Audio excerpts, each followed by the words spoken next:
Okay, today we will be looking at the urinary bladder. The urinary bladder is a reservoir of the urine, and when it is empty, it is tetrahedral in shape, as you can see over here. And when it is distended, it becomes ovoid in shape. So we will be looking at the empty urinary bladder. The empty urinary bladder consists of an apex. This is the apex. The apex connects the urinary bladder with the umbilical cord by this structure known as the median umbilical ligament. This median umbilical ligament is the remnant of urachus. So this is the apex. We have a base. How will you identify which one is the apex and which one is the base? Towards the base, you can see the presence of seminal vesicles. So these are the seminal vesicles and these are the ductus deferens. Okay, so here we have the apex, here we have the base. Now, the base which is present above the seminal vesicles, this much part, this is covered by peritoneum, where the peritoneum will be reflected upwards, forming the rectovesical pouch. And beneath the seminal vesicles, this portion, this is known as the external trigone. So the base is divided into two parts: above the seminal vesicles covered by the peritoneum, and below the seminal vesicles, which is not covered by peritoneum and is known as the external trigone. The urinary bladder, to hold the urinary bladder in anatomical position, we simply hold it in this way, so that the apex is a little bit upwards and the base towards the posterior part. Urinary bladder consists of four surfaces. We have the superior surface. This is a superior surface. The superior surface in the males will be related to the coils of the intestine, as you can see over here in this sagittal view. This is a sagittal view of the male pelvis. This is the urinary bladder. So the superior surface of the urinary bladder will be related to the coils on the intestine, whereas on the other sagittal section, that is the female sagittal section, here you can see the urinary bladder, the superior surface of the urinary bladder in relation with the coils of the intestine, it is also going to be related to the uterus. So this is the uterus. Okay, so these are the relations of the superior surface of the urinary bladder. Next, the posterior surface, which was also considered as the base. Now in the males, as you can see over here, the posterior surface, the upper posterior surface, here we have the reflection of the peritoneum, which will form the rectovesical pouch. The posterior surface of the urinary bladder is related to the rectum, which will be separated by the seminal vesicles and the ductus deferens, the ampulla of the vas deferens.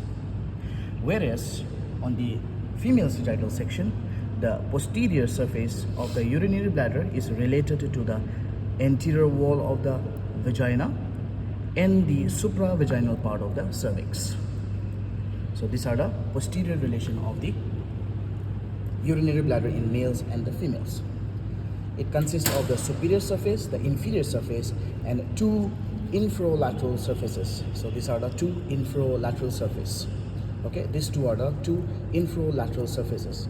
The infralateral surface will be related to, if I show you on the female side, if I reflected this on the other part, see, this is a relation of the lateral part, which is basically the pelvic wall. So the lateral relation, we will have the fascia covering the obturator internus and the levator ani. So the space that you can see over here, the whole space starting from the pubis going backwards, which is going to be a horseshoe shape, this space is known as the space of Retzius. Okay, so this is the space of Retzius. Okay, so we have the superior surface, we have the posterior surface, we have two infralateral surfaces. Now we are going to have four borders. So we have the anterior border, which stretches from the apex up till the lower portion. This anterior border is going to separate the two infralateral surfaces. We have the posterior border. We have the posterior border over here, which will separate the superior surface from the posterior surface or the base. And we have two lateral borders extending from the apex up till the lateral margin of the base. So this is a lateral border. So we have two lateral borders which separates the superior surface from the inferolateral surfaces. So we have 4 different borders: anterior border, posterior border, and the 2 lateral borders. On the lower portion of the urinary bladder, you can see we will have the neck. The neck in the male is entirely covered by the prostate gland. As you can see over here, this is a prostate gland, so the neck is present right over here. Now let's look at the interior of the urinary bladder. Now if we see the interior of the urinary bladder, the mucosa of the interior is thrown into folds which are known as the rugae, right? These are rugae which will obliterate when the urinary bladder is distended. Now on the posterior part of the base, you can see we have a triangular area which does not have any rugae. This triangular area is known as the trigonum vesicae or the trigone. The trigone consists of an apex which is directed downwards and a base. The base is formed between the openings of the 2 ureters over here. So this is the base, also known as the interureteric ridge, which is also known as the bar of Mercier. The bar of Mercier is approximately 2.5 centimeters when it is empty, but approximately like 5 centimeters when it becomes distended. So this is the trigone. Now, the trigone is a glistering area because it does not have any submucous layer in it. Okay, the submucous layer is deficient on this part. Developmentally, the trigone develops from the mesoderm and the rest of the mucosa develops from the endoderm.